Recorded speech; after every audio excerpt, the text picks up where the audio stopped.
Good afternoon everyone. I am now again making another video, but this time it's not about eviscerating the chicken, but it's about cutting the standard parts. So let's go. So the first thing that I'm going to do is I'm going to use a sharp blade and I'm going to cut both sides of this chicken. Pull it so that the joints will come out and that the trays will be easily cut because we have already.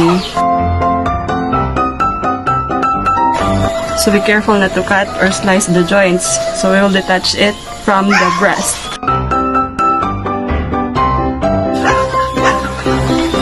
Then with the wings, let's wiggle the wings so that we will be able to find the joints, so that we will cut this side and the other part here so that it will be easily cut.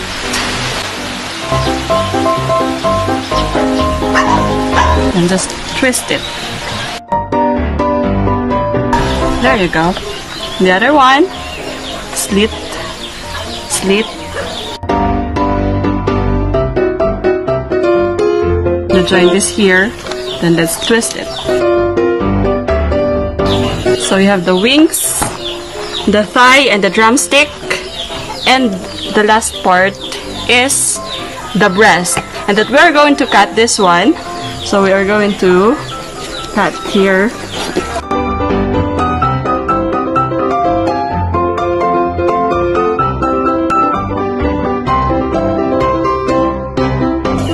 And we'll just set this aside with the neck if you want.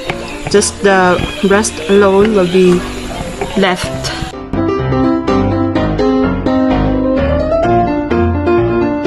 So we can also cut this into two portions. We will just cut this area.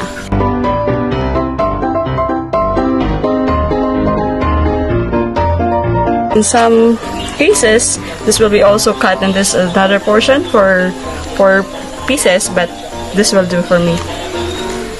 So we have the two parts of 2 pieces of wings, the breast, the thigh, and the drumstick.